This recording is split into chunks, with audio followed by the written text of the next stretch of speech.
On croit à chaque fois que c'est les urgences et les journées les plus difficiles au niveau des services d'urgence, ce qui est complètement faux. C'est des nuits et les réveillons, c'est plutôt familial, c'est plutôt festif, c'est convivial. Ça n'a rien à voir avec les fêtes populaires qui sont généralement en effet comme la fête de la musique ou comme les férias dans le sud, qui sont à ce moment-là des grandes beuveries, on va dire. Donc ça n'a rien à voir. Pas de débordement finalement dans la fête de fin d'année? Non, aucun. La seule particularité, c'est que comme il fait froid, on a beaucoup d'hypothermie, notamment chez les SDF. Mais là encore, il y a plus des SDF qui meurent l'été que l'hiver. Et puis aussi moins de lits. Moins de monde. Alors là, mais ça c'est le sempiternel problème des services des urgences où sans arrêt nous avons un gros problème sur la gestion des lits et au moment des fêtes de fin d'année, il y a toujours des fermetures. Mais c'est un peu un problème chronique, quoi. Alors, il y a quand même des petites spécificités, des petits accidents qui n'arrivent qu'à cette époque-là. Alors voilà, alors la spécificité qu'il y a, alors par exemple, le problème numéro 1 qu'on a, c'est l'ouverture des huîtres, parce que les gens s'improvisent écaillés une fois par an. Alors on a vu un petit peu de tout, on a vu ceux qui ouvrent les huîtres avec des ciseaux, avec des tournevis, avec des couteaux, avec des fourchettes. Et donc évidemment, comme vous avez dans la paume de la main, et évidemment ça entraîne les lésions au niveau des tendons, au niveau nerveux. En plus de ça, c'est sale. L'huître est sale, généralement comme c'est un peu ils désinfectent pas trop, ils attendent un petit peu, ils vont aux urgences le lendemain ou le surlendemain.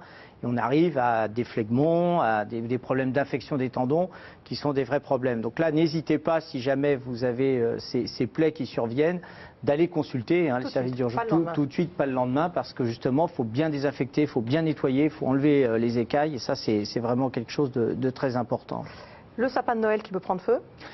Un des grands classiques, chaque année, il y a quelques pavillons, quelques appartements, voire même des immeubles. Un célèbre incendie à Paris il y a 2 ans a brûlé tout un immeuble. C'est les sapins de Noël. Les sapins de Noël, vous ne vérifiez pas assez les guirlandes, l'équipement électrique que vous mettez dedans.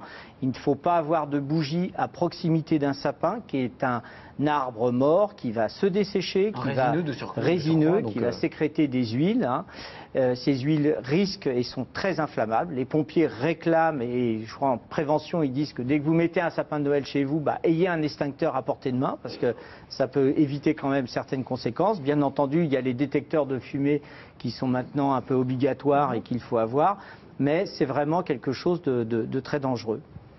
Il y a les bouchons de bouteilles effervescents. Oui, aussi. Dans l'œil, ça arrive encore? Oui, ça c'est les bouchons de champagne, c'est un peu un classique. Mais il y a autre chose par rapport aux incendies qu'on a vus, c'est les lacs et les produits qui sont à la mode et qui se passent dans les cheveux, qui sont en fait des gaz lourds. Et j'avais eu une fois une dame, ce gaz d'eau, elle s'est aspergée de ce produit avant de passer à table. Elle s'est assise et le gaz est tombé qu'on ne voit pas, mais qui tombe sur la table et qui rampe comme ça, jusqu'à la bougie. Et elle a vu la flamme arriver et évidemment, ça avait une grande coiffure, ça avait fait comme une part de gâteau qui était partie. C'était assez impressionnant. Elle avait pris feu. Alors on rappelle aussi que Noël, c'est pas gai pour tout le monde. Non, alors voilà, c'est le rapport qui est sorti aujourd'hui de la Fondation de France. 10% de nos concitoyens vivent seuls ou ont le sentiment de solitude. Donc je ne vais pas vous parler des risques suicidaires, etc., qui vont avec, ou des tentatives de suicide, etc. Le truc, c'est qu'en fait, on est début décembre. Les mairies, les associations mettent à disposition des repas conviviaux pour lutter contre la solitude. Pas seulement d'ailleurs chez les personnes âgées, chez des personnes jeunes aussi.